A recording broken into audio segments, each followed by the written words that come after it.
بسم اللہ الرحمن الرحیم۔ نویں تراویح۔ آج کا بیان 11ویں پارے سے شروع ہو کر 12ویں کے ربوع تک کی تلاوت پر مشتمل ہے۔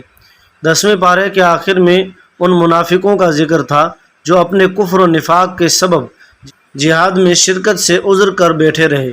انہوں نے ہیلے بہانے تراش کر حضور صلی اللہ علیہ وسلم کی اجازت لے لی تھی، اور کچھ ایسے بھی متکبر منافق تھے جنہوں نے سرے سے کسی اجازت کی ضرورت محسوس نہ کی۔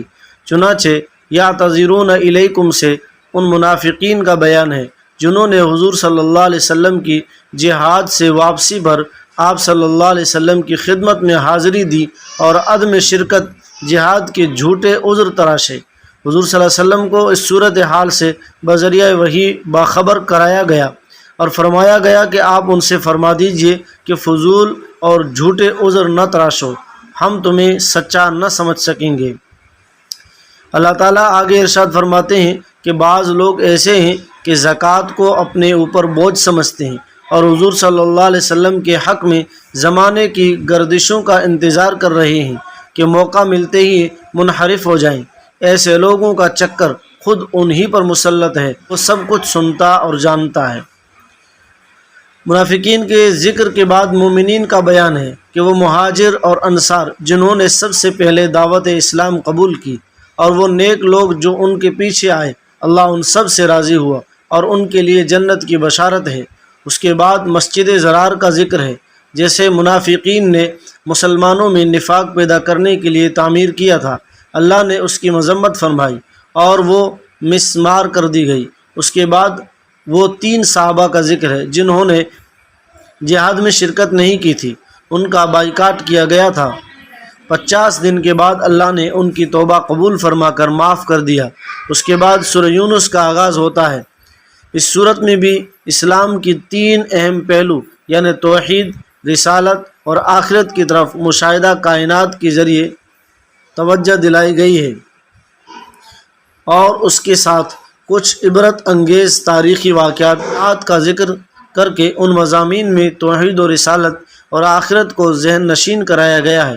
چنانچہ فرمان باری ہے کہ قرآن حکمت اور دانش کی کتاب ہے۔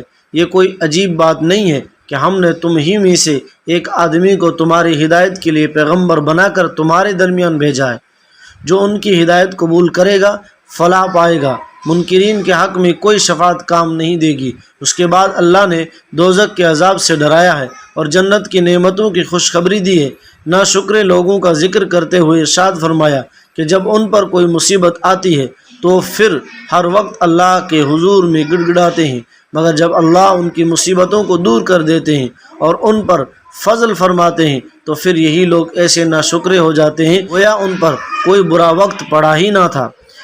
آخر صورت میں فرمایا گیا کہ اے نبی، آپ لوگوں سے کہہ دیں کہ تمہارے پاس رب کی طرف سے حق آ چکا ہے، اب جو سیدھی راہ اختیار کرے گا اس کی راست روی اس کے لیے فلاح کا باعث ہوگی، اور جو گمراہ رہیں گے ان کے لیے ان کی گمراہی تباہی کا سبب بنے گی۔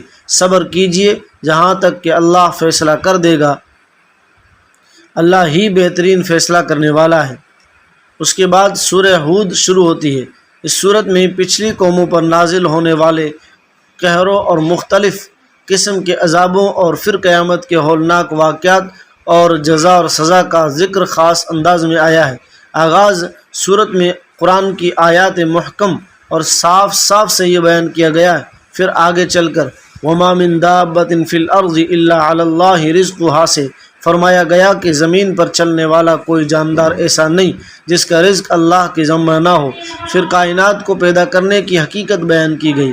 اس صورت میں بھی اللہ نے منکروں کو چیلنج کیا ہے کہ اگر تم یہ سمجھتے ہو کہ قرآن پیغمبر کی خود ساختہ کتاب ہے تو تم بھی اس جیسی صورتیں تصنیف کر کے لے آؤ، اپنے مددگاروں کو بھی ساتھ میں لے لینا، یقیناً تم ایسا نہیں کر سکو گے۔ اللہ ہم کو نعمتوں کی قدردانی کی توفیق نصیب فرمائے، اپنے شکر گزار بندوں میں شامل فرمائے، ہر حال میں اللہ سے لو لگانے کی توفیق نصیب فرمائے، اترانے اور غرور کرنے سے حفاظت فرمائے۔